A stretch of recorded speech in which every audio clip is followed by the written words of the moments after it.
Buen día y bienvenidos a este panel en el cual discutiremos el tema de pensión compensatoria y qué resolvió la primera sala de la Suprema Corte de Justicia de la Nación respecto al amparo directo en revisión 269 del 2014. Iniciemos con qué es la pensión compensatoria. Herminia Campuzano Tomé la define como aquella prestación satisfecha, normalmente en forma de renta periódica, que la ley atribuye al margen de toda culpabilidad al cónyuge que con posterioridad a la sentencia de separación o divorcio se encuentre, debido a determinadas circunstancias, ya sean personales o configuradoras de la vida matrimonial, en una situación económica desfavorable en relación con la mantenida por el otro esposo y con la disfrutada durante el matrimonio, dirigida fundamentalmente a restablecer el equilibrio entre las condiciones materiales de los esposos que se ha roto con la cesión de la vida conyugal. Por su parte, Luisa Raluquis Sánchez Esnarriaga la define como la cantidad periódica que un cónyuge debe satisfacer al otro tras la separación o el divorcio para compensar el desequilibrio padecido por uno de estos, el acreedor, en relación con el otro cónyuge, el deudor, como consecuencia directa de dicha separación o divorcio que implique un empeoramiento en relación con su anterior situación en el matrimonio. Ahora, ¿qué resolvió la primera sala de la Suprema Corte de Justicia de la Nación respecto al amparo directo en revisión 269 del 2014? Primero nos pondremos en contexto. Una pareja contrae matrimonio y tiene dos hijos. El 6 de agosto de 2007, la señora demanda alimentos para ella y para sus dos menores hijos, argumentando que su esposo la había agredido físicamente y que se había negado a cubrir ciertas necesidades básicas tanto de ella como de sus menores hijos, y que en agosto de ese mismo año ellos ya habían decidido separarse. En primera instancia se resuelve el establecimiento de una pensión alimenticia provisional a favor tanto de la promovente como de sus dos menores hijos, correspondiente al 60% de las percepciones laborales del señor. El 13 de octubre de 2010, el señor demanda la cesación de la pensión otorgada a favor de su todavía esposa y de sus hijos, argumentando que ya habían dejado de necesitar esos alimentos. El 17 de mayo de 2011 se resolvió la cesación de la obligación de pago de alimentos en favor de uno de sus hijos, pero se dejó subsistente la obligación alimentaria a favor de su otra hija y de su todavía esposa, por la cantidad que arrojara el 40% de sus percepciones laborales. El 1 de junio de 2011, el señor promueve nuevamente la cesación de obligación de pago de pensión alimenticia y se cancela la misma a favor de su hija porque ella ya estaba recibiendo ingresos propios, dejándose subsistente únicamente la obligación a favor de su esposa, correspondiente al 20% de sus percepciones laborales. El 11 de noviembre de 2011, el señor demanda el divorcio y la cesación alimentaria, fundamentándose en la fracción novena del artículo 261 del Código Familiar para el Estado de Michoacán, referente a la separación de los cónyuges por más de un año, y la fracción segunda del artículo 475, referente a la desaparición de la necesidad de recibir alimentos. La señora reconviene y solicita el divorcio en base a las fracciones primera y 17ª del artículo 261 del Código Familiar para el Estado de Michoacán y solicita que se fije una pensión alimenticia definitiva a su favor. Se declaró el divorcio y se señaló que si bien la causal de divorcio prevista en el artículo 261, fracción novena del Código Familiar para el Estado de Michoacán no daba lugar a una declaración de cónyuge culpable, lo cierto era que la misma podía equipararse a un divorcio voluntario y, de conformidad con el artículo 288 de la legislación familiar, podría existir en estos casos un derecho a recibir pensión alimenticia durante el mismo lapso que duró el matrimonio, siempre y cuando no tuviera ingresos suficientes y no contrajera matrimonio nuevamente. No obstante lo anterior, la juzgadora determinó que no podía fijarse una pensión alimenticia definitiva a favor de la señora porque no había manifestado que careciera de bienes, que durante el matrimonio se hubiera dedicado preponderantemente a las labores del hogar o al cuidado de los hijos, o que estuviera imposibilitada para trabajar, por lo cual se disolvió el vínculo matrimonial y se canceló la pensión alimenticia en favor de la señora, la cual apeló, y la Sexta Sala Civil del Supremo Tribunal de Justicia del Estado de Michoacán ordenó la modificación de la resolución recurrida para el efecto de que se asignara una pensión definitiva a favor de la señora por el 20% de los ingresos del señor, por el mismo lapso en que había durado su matrimonio y mientras no contrajera uno nuevo o se uniera en concubinato. El señor se amparó, argumentando trato discriminatorio y violación al artículo 4 constitucional. Se le negó el amparo y promovió un recurso de revisión, argumentando nuevamente discriminación en razón de género y que desde el momento en que había desaparecido el vínculo matrimonial, también había desaparecido esa obligación de dar alimentos, pues para que subsistiera esta obligación, él consideraba necesario que existiera un vínculo jurídico o una relación de hecho reconocida por la ley entre el deudor y acreedor de los alimentos, determinando la primera sala de la Suprema Corte de Justicia de la Nación como infundados los agravios expuestos por el recurrente y confirmó la sentencia recurrida,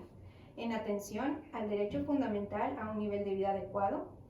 a la obligación de su garantización por parte del Estado y de los particulares, en este caso de las relaciones de familia, en base al estado de necesidad del acreedor y capacidad económica del deudor, al principio de solidaridad familiar,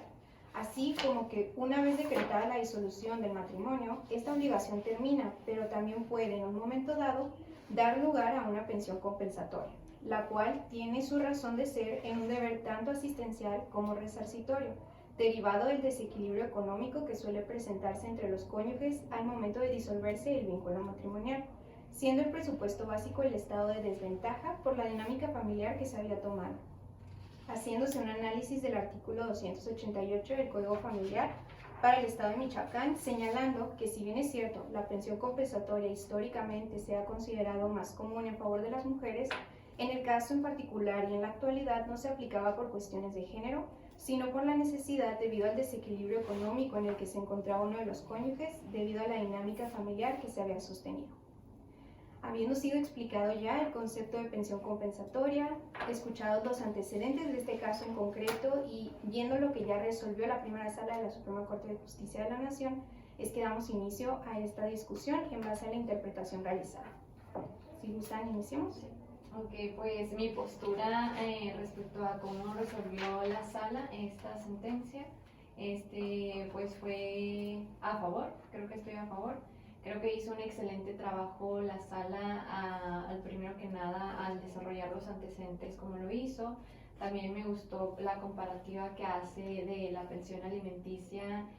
hablando sobre quién la otorga y en qué momento, a diferencia de la pensión compensatoria, que pues la misma no está totalmente regulada en el ordenamiento jurídico. También pues mencionando que lo que se busca siempre es que se cuide el derecho fundamental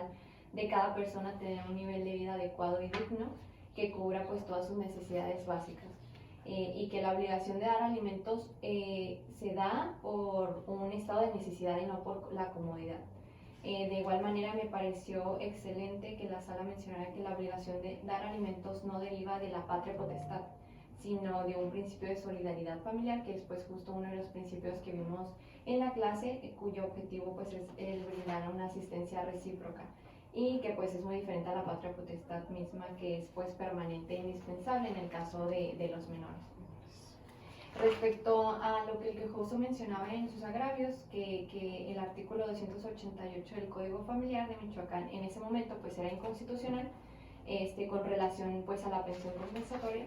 pues la sala me gustó que menciona que dicho artículo y la propia pensión compensatoria surgieron como un medio de protección a la mujer que, como sabemos, pues históricamente se ha visto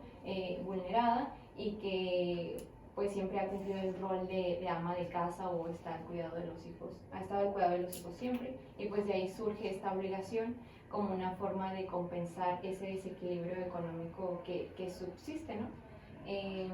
También pues estoy a favor de que en este caso en concreto pues se haya decretado que se le debería de dar una pensión compensatoria a la mujer. Aunque también uno de los puntos interesantes es que no menciona la duración de esta obligación, ¿no? Pero sí que nos menciona que deberá durar el tiempo estrictamente necesario para corregir o reparar este desequilibrio económico, y me parece acertado que lo deje un poco abierto a la sala y que no esté expresamente en un ordenamiento jurídico, porque como vemos pues depende mucho del caso en concreto, ¿no? También pues ahora volviendo a lo que mencionaba el quejoso, que le resulta discriminatorio el artículo 288, pues en la sala pues hace referencia que no nomás ella sería la única capaz de recibir una pensión compensatoria, que también pues el hombre podría, pero pues en el caso en concreto no se da ese supuesto. Y además pues la sala menciona que en ningún momento se advierte que las resoluciones de las diversas instancias pues hayan sido de aplicación discriminatoria. Y tal vez desde mi punto de vista pues no es la redacción correcta de ese artículo, tal vez sí se debe incluir como al hombre y a la mujer, ¿no?, que pueden pedir la pensión alimenticia, pero como lo menciona la sala, el artículo debe y fue interpretado en el sentido de que cualquiera de los cónyuges, independientemente de su género, puede ser acreedor de una pensión compensatoria, siempre y cuando su rol en la dinámica familiar lo coloque en una situación de necesidad derivada de un desequilibrio económico al disolverse el vínculo matrimonial. Y por lo tanto, esta pensión no debe ser vista como un beneficio exclusivo de la mujer, sino solo que es una obligación de carácter asistencial y resarcitorio. Y eso sería todo. Bueno, pues mi punto de vista en relación a esta tesis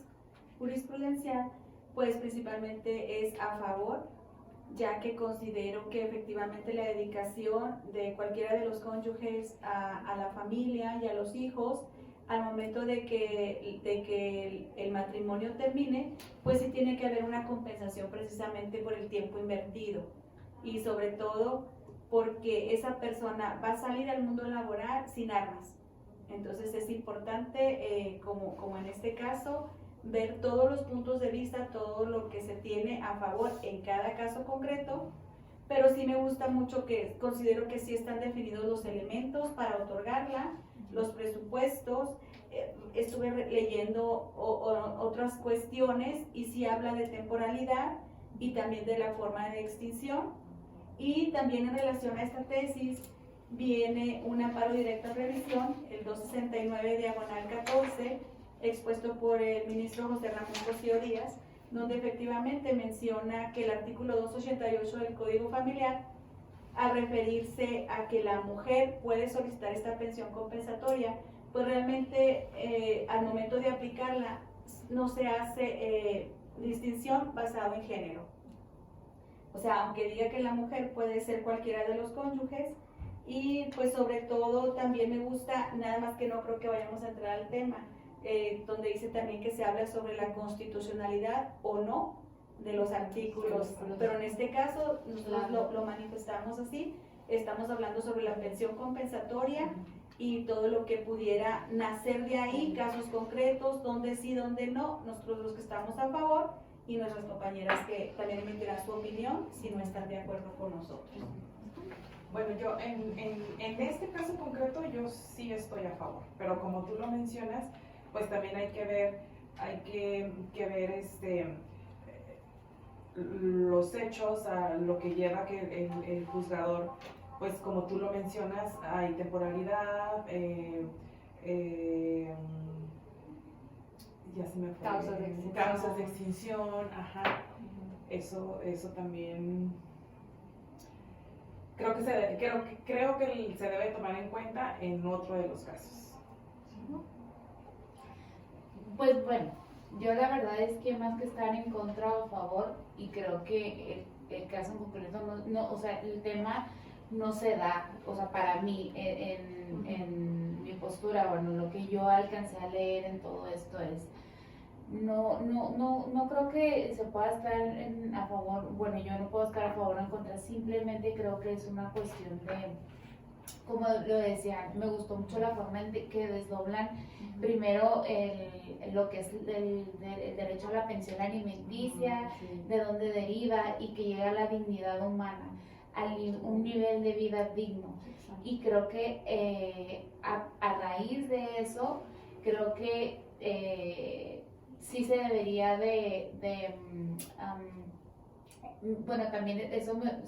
gustó, que hablan mucho de que a pesar de que en la letra sí está puesto un género, ¿verdad? Sí está puesto más, no un género, un sexo, que es el femenino, la mujer, se tendría que interpretar como que cualquiera de los cónyuges, y más ahora que ya ya estamos viendo otros tipos de familia que se están conformando, 2 hombres, 2 mujeres, hemos encontrado a favor de eso, nos guste o no, entonces ya no se podrían interpretar esas letras como a la literalidad, ¿no? Sin embargo, considero que en este caso en concreto que se señala y por la situación, creo que ya había pasado bastante tiempo de que se le estaba dando el 60%, ni siquiera impugnó el 60% al señor, o sea, ni siquiera se inconformó con el 60% inmediatamente. Se esperó. O sea, pasó tiempo, o sea, fue pasando progresivamente el tiempo. No hablan que la señora presentaba algún grado de discapacidad o nada. No hace mención o imposibilidad. No podemos saber más a fondo y eso me lleva a ver eso, o sea, yo creo que lo quisieron llevar más allá, o sea, se llevó más allá, sino para que fuera como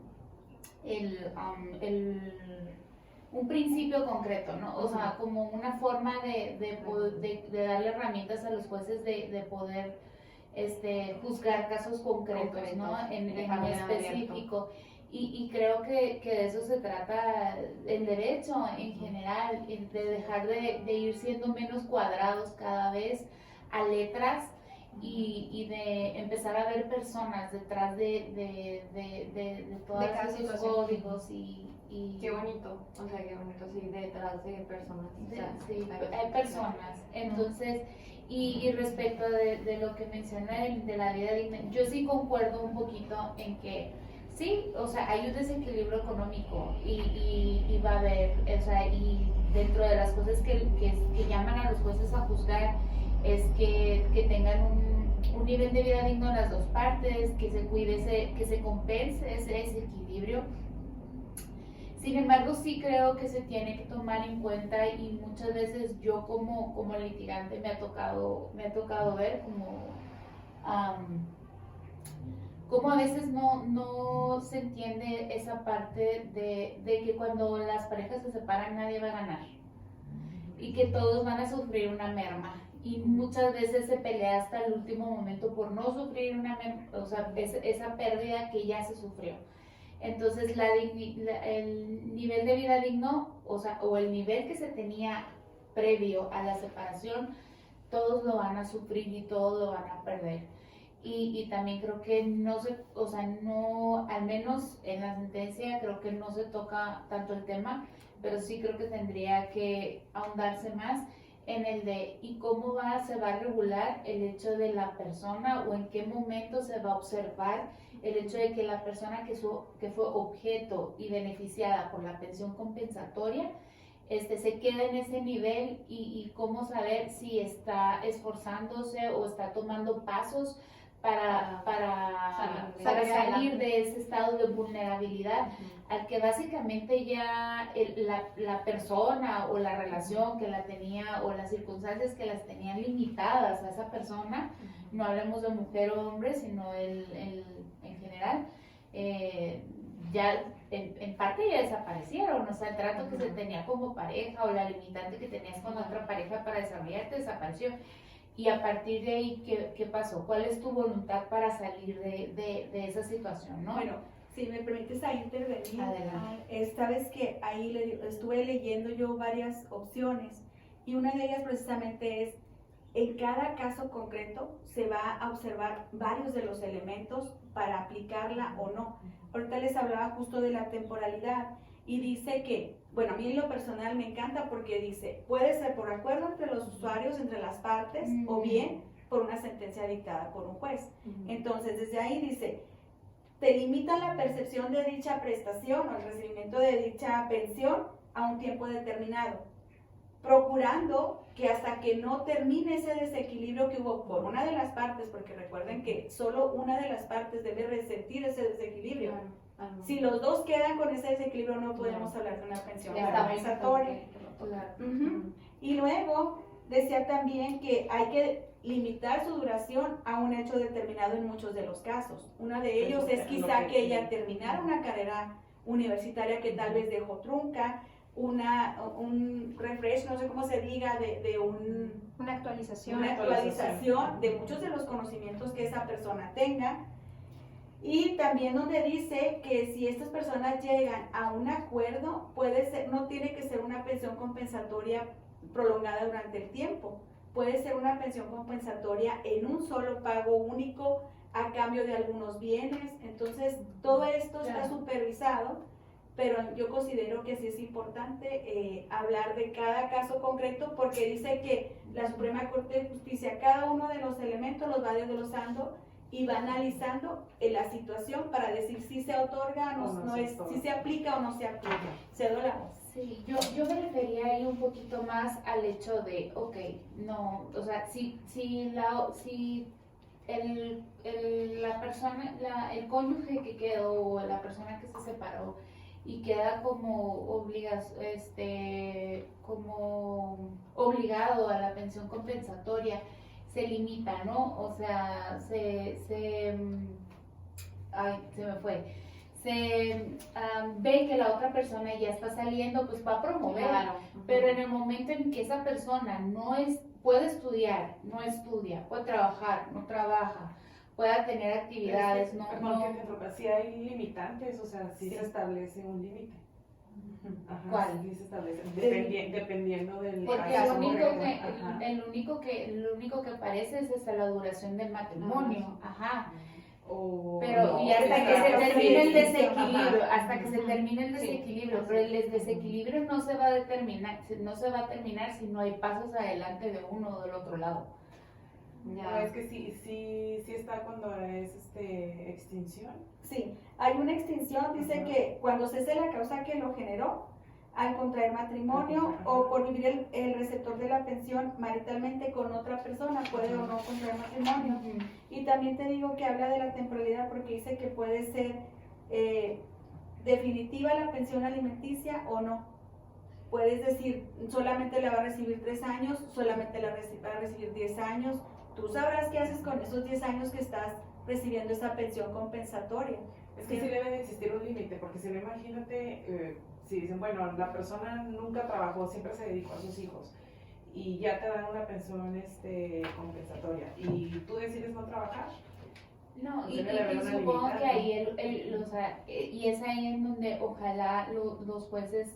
puedan ampliar todo este panorama de juzgar casos concretos para poder emitir sentencias justas en estos sentidos, y no nada más que es importante la perspectiva de género, es importante la dignidad humana, pero ver más allá de eso y decir, bueno, ojalá, vamos a poner en equilibrio todo, a todas las partes. Sí, yo creo que ya a manera de conclusión podríamos determinar que pues todas en realidad estábamos a favor de que sí se estableciera una pensión compensatoria en este caso en concreto, porque la señora en este caso sí se encontraba en un estado de desventaja por la dinámica familiar. Únicamente pues tiene sus variantes en cuanto a la interpretación, como también lo que mencionaba el ministro Cosío en su voto particular, de que tal vez para él no era necesario que se hubiera hecho esta similitud del caso en concreto con un divorcio voluntario, nada más por la simple cuestión de que no había un cónyuge culpable. En dado caso pudo haberse hecho también la interpretación en base a otro artículo que él mismo ahí estaba dando como punto, el 272 del Código Familiar del Estado de Michoacán. Y yo creo que también algo que podríamos declarar como una conclusión es que algo positivo de esta pensión compensatoria es que, a diferencia, por ejemplo, de la escuela de la exégesis, en donde todo debe de estar perfectamente delimitado en la ley o literal en la ley, esta cuestión no se encontraba regulada, o incluso en la actualidad no se encuentra todavía del todo regulada en un ordenamiento legal, y da un poco más de margen a interpretación al caso en concreto para nosotros poder establecer la sentencia más justa que se pueda dar en ese caso en específico. Sí, bueno, entonces yo creo que con esto terminamos nuestra participación, finamos la frase del equipo. Abrimos el debate.